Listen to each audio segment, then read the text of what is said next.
गीता की जिंदगी में इतनी जल्दी जल्दी घटनाएं घटी कि वो स्वयं हैरान रह जाती थी। वह औरों की ठहरी हुई क्रमबद्ध सहज जिंदगी देखती तो सोचती कि उसके लिए कुछ भी लिखते समय विधाता अक्कड़ बक्कड़ खेल कर लिखता रहा, या जब भी छीनना हो तो किससे छीने और वो चोर निकलकर उसी पर टिक कर भाग लेता। विधाता ने लिख दिया कि गीता के पैदा होते ही उसकी माँ का निधन हो जाएगा। शादी के 1 साल होते ही बेटी भी पैदा हो गई और वह 1 साल में ही विधवा भी हो गई। महज 18 साल की थी जब उसके लिए पहला रिश्ता आया। रिश्ता भी ऐसा कि पिता आलोक बाबू चकरा गए।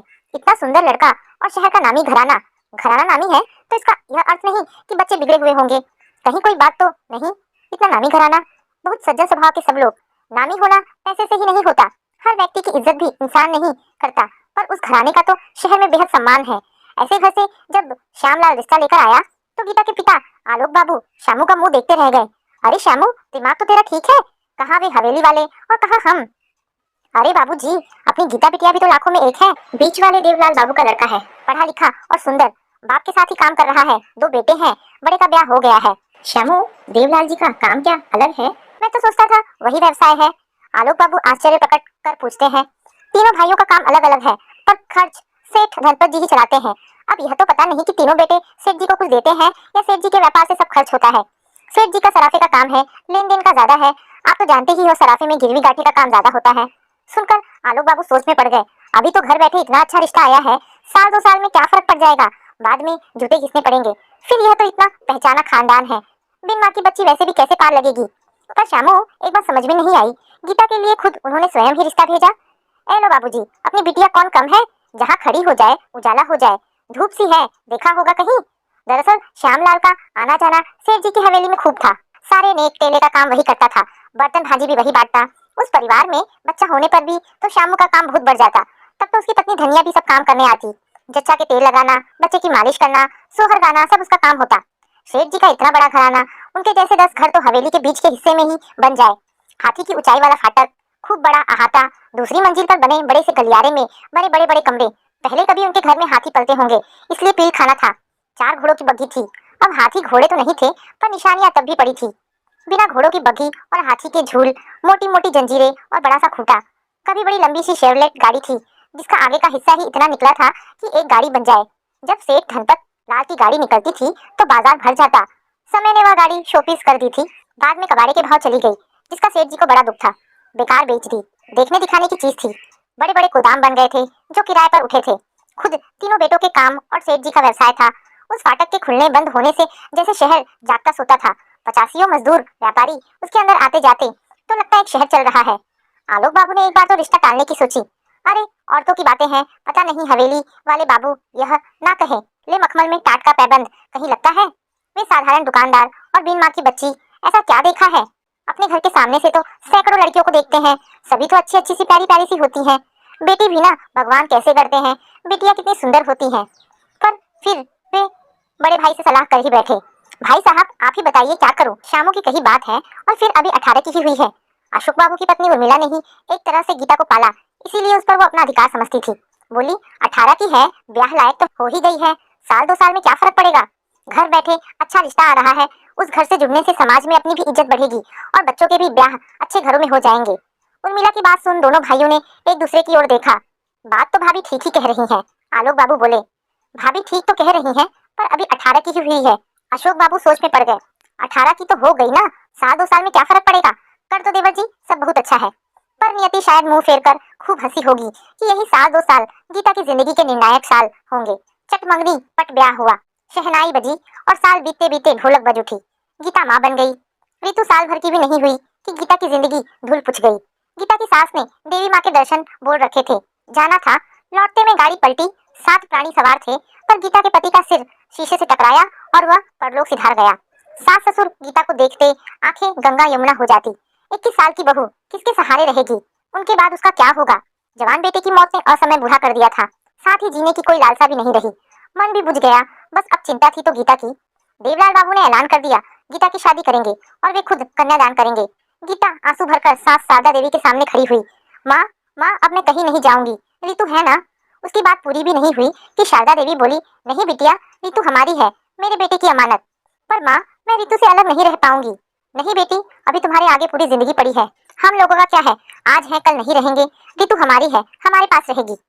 पर मैं उसके बिना अभी वह बात पूरी भी नहीं कर पाई थी कि देवलाल बाबू आ खड़े हुए। आते आते उन्होंने गीता की बात सुनी और बोले, और गीता बिटिया, हमसे नहीं पूछोगी हम कैसे रहेंगे? हमारा तो बेटा भी गया और उसकी निशानी भी। नहीं रितु, मैं मुझे अपना उदय दिखता है, पर मैं भी कैसे जी पाऊंगी? गीता की आंखों से अश्रुधारा बहती रही। शारदा जी की आंख से आंसू लगातार बह रहे थे। उनकी हिचकी बंद गई। अपने रोने को रोकने की बहुत कोशिश कर रही थी। अपना पल्ला उन्होंने मुंह में घुसा लिया, फिर पलटकर दौड़ती सी रोती रोती चल दी। फिर दरवाजे के पास रुककर बोली, मुंह से एक बार कह दे रितु, उदय की नहीं है, मैं गोद में भी नहीं उठाऊंगी, और सीधे निकल गई। गीता ने मुंह नीचे कर लिया। गीता, जमीन पर आओ, रितु अभी छोटी है, वो किसी को भी अपना लेगी, पर बड़ी होकर उसका अलग होना मुश्किल होगा। रितु अब माया के पास रहेगी। देवलाल बाबू का बड़ा बेटा मुंबई में रहता था। 8 साल हो गए थे शादी हुए, पर संतान नहीं थी। वैसे भी जब रितु हुई थी तभी देवलाल बाबू और शारदा देवी ने सोच लिया था कि छोटे की दूसरी संतान होगी तो बड़े बेटे अमित को दिलवा देंगे। इसके लिए बातों ही बातों में वो गीता से कह भी चुके थे। गीता का दिल अच्छा है, गीता से कहेंगे कि एक बच्चा माया की गोद में डाल दे। पर अब सब खत्म हो गया। पर हम अपनी रितु को पराए घर नहीं जाने देंगे। रितु हमारी है, हमारी रहेगी। और शारदा देवी मेरा उदय कहती वहां से चली गई। भारी हृदय से गीता पहले 1 साल मायके रही। पिता आलोक बाबू ने ही रिश्ता ढूंढा। फिर दूसरे साल पिता के घर से ही विदा हुई, पर जिम्मेदारी देवलाल बाबू ने उठाई। गीता के विदा होते ही बिना पीछे मुड़े देवलाल बाबू चले आए थे। शादी होने के बाद गीता ससुराल आई। माँ तो वह तब भी थी, पर अब वह 5 साल के बेटे आरव की माँ भी थी। मनीष की पत्नी भी एकाएक ही खत्म हो गई थी। सिर में दर्द हुआ और चकराकर गिर गई। 2 ऐसे प्राणी जिन्होंने अपना अपना साथी खो दिया था, विधाता ने एक दूसरे का दुख बांटने को एक कर दिए। रितु को फिर नहीं देख पाई। नहीं गीता, अब ये 3 साल अपनी जिंदगी से निकाल दो, बिल्कुल भूल जाओ, देवलाल बाबू ने गीता को विदा करते हुए कहा था। पर रितु को अभी वह पूरी बात भी नहीं कह पाई थी कि शारदा देवी कठोर स्वर में बोली, गीता, कहा ना भूल जाओ, सब कुछ भूलने की कोशिश करो, तब ही सुखी रहोगी। एक दिन तुम खुद ही कहोगी कि अच्छा हुआ रितु को नहीं लाई, हमारी तो आत्मा है, हमारे आंगन का नंगीना। कहते कहते शारदा देवी का गला भर आया।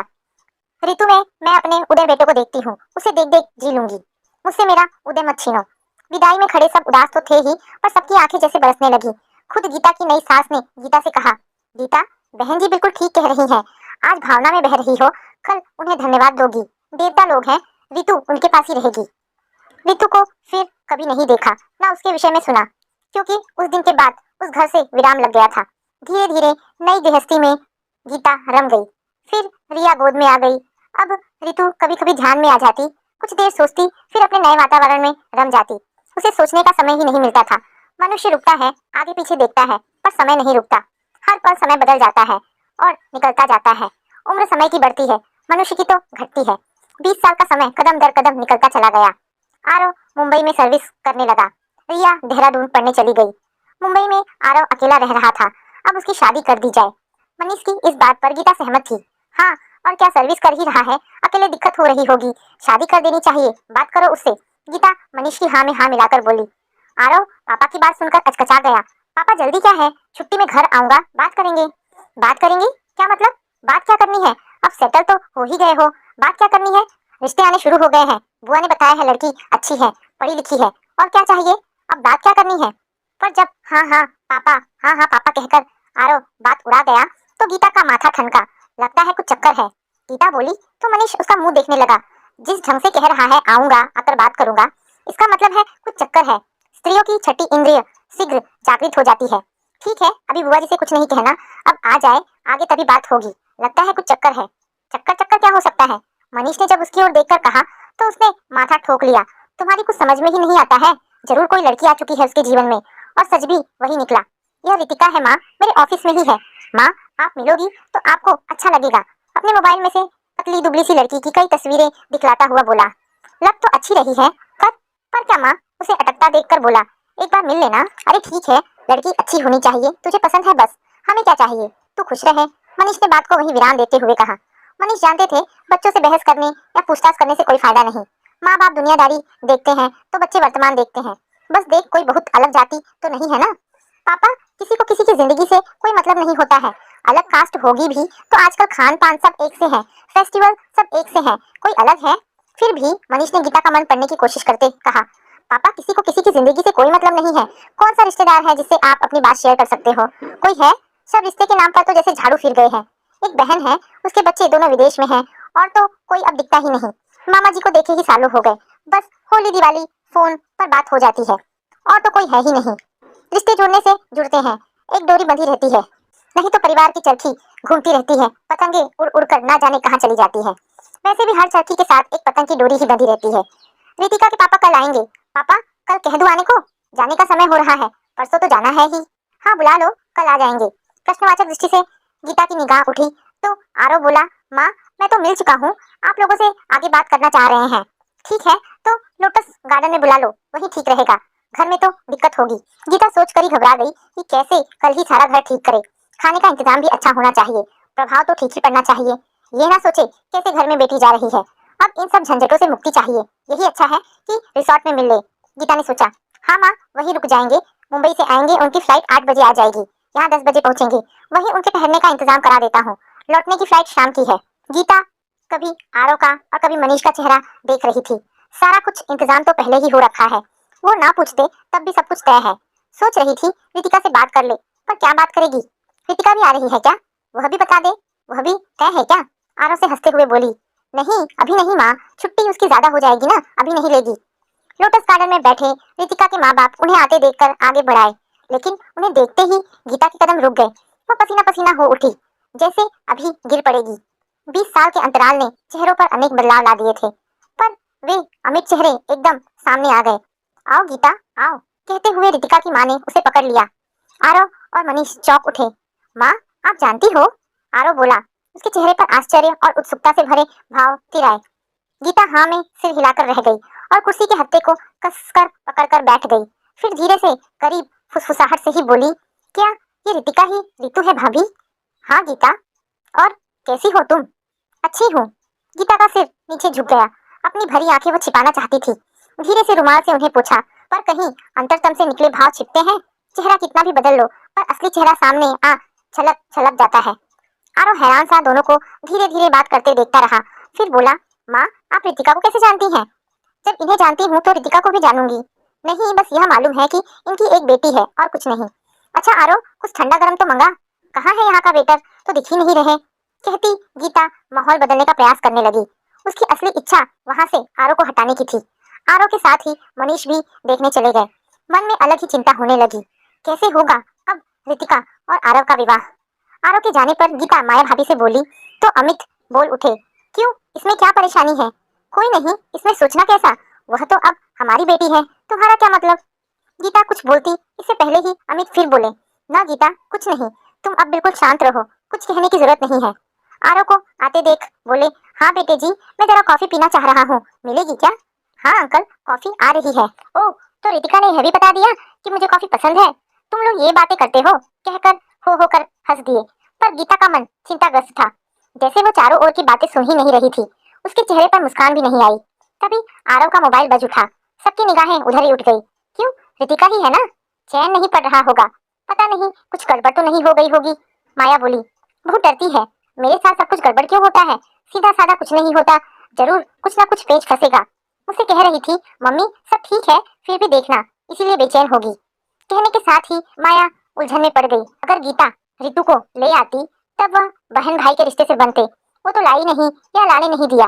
उसने गहरी सांस ली, सच ईश्वर जो भी करता है अच्छा ही करता है। नहीं आंटी, रिया का फोन था, कह रही थी मेरे बिना कोई काम नहीं होगा, भाभी को पास मैं ही करूंगी। आओ गीता जरा रिसोर्ट देखकर आए, यहाँ क्या क्या है? रिसोर्ट में कुछ पिंजरे बने थे, बड़ा सा पहाड़ी कछुआ था जो अकेला ही धीरे धीरे अपने दिन काट रहा था। शायद उसे यह भी नहीं मालूम होगा कि उसके भी जैसे और जीव हैं, अलग अलग रंग के छोटे बड़े खरगोश। एक पिंजरे में हिरन थे, 12 सिंगा था। चिड़िया तो बहुत तरह की थी। उन्हें देखते वे फव्वारे के किनारे पर बैठ गई। गीता के कान में दूसरी विदाई के समय बोले बार बार उदय की माँ के शब्द गूंज रहे थे, गीता आज के बाद हमारे सारे संबंध खत्म, ना तुम हमसे मिलोगी ना हम तुमसे। कहना चाह रही थी याद भी मत करना, पर उस पर तो वश नहीं है। तू भूल जाना ये जिंदगी के 3 साल हमारे साथ बिताए, उन्हें कभी मत गिनना। उसकी आंखों से आंसू जैसे फूट पड़े। भाभी ये कैसा बंधन दिया विधाता ने, क्या खेल किया है? उसकी हिलती पीठ पर माया हाथ रखकर बोली, मत सोच गीता, ये बंधन जन्म जन्म के होते हैं। कैसी है माँ? वह बीते 20 साल जान लेना चाहती थी। तुम्हारी विदाई के बाद मम्मी जी रितु को छाती से लगा बिलख पड़ी थी, बहुत रोई थी। उसके बाद उन्हें हंसते किसी ने नहीं देखा। 5 साल और रही, सूखती चली गई। ये तो हमेशा से ही बाहर रहे थे, इसलिए कभी इनके होने का एहसास तो मम्मी जी को कभी था ही नहीं। हाँ, छाती भरी रहती कि कोई तो है। बाबूजी और 3 साल रहे हमारे पास, नहीं आए, वहीं रहे थे। छोटे चाचा चाची ने उनका ख्याल रखा। बाबूजी को छोटे चाचा जी से बहुत लगाव था। वे मुंबई नहीं आए कि यहाँ ही मन लगता है, अब अपनी देहरी छोड़कर कहीं नहीं जाऊंगा। हर साल हम ही आ जाते थे छुट्टियों में। ऋतु से खूब बातें करते थे। सुन सुनकर गीता के आंसू रुक ही नहीं रहे थे। कुछ देर में प्रकृतिस्थ होकर बोली, भाभी क्या यह संबंध ठीक रहेगा? गीता, भावुकता से नहीं, यथार्थ में आओ। ऋतु तुम्हारी बेटी नहीं है, वो मेरी बेटी है। फिर कुछ रुककर बोली, गीता यह मालूम है कि तुम्हें एक बेटी है? हाँ, यह तो मनीष जी को मालूम है, पर आप लोग उसके माता पिता हो, ये अभी तक नहीं मालूम है। शायद जब बात आएगी तब समझ जाएंगे। यह तो संयोग है कि आरव और ऋतु की मुलाकात हुई है। यह तो मैं भी नहीं समझ पाई थी कि ऋतिका ही ऋतु है। तब एक बार भी मत सोचो गीता, भाग्यशाली हो तुम, तुम्हारी बेटी तुम्हारी गोद में वापस आ रही है। मैं भाग्यशाली हूँ कि मासी सासी नहीं माँ ही मिलेगी। एक बार ध्यान से गहराई से सोचो, आरव के माँ बाप अलग हैं और ऋतु के माँ बाप अलग हैं। जब कहीं जीन्स एक नहीं है तो बहन भाई कैसे हुए?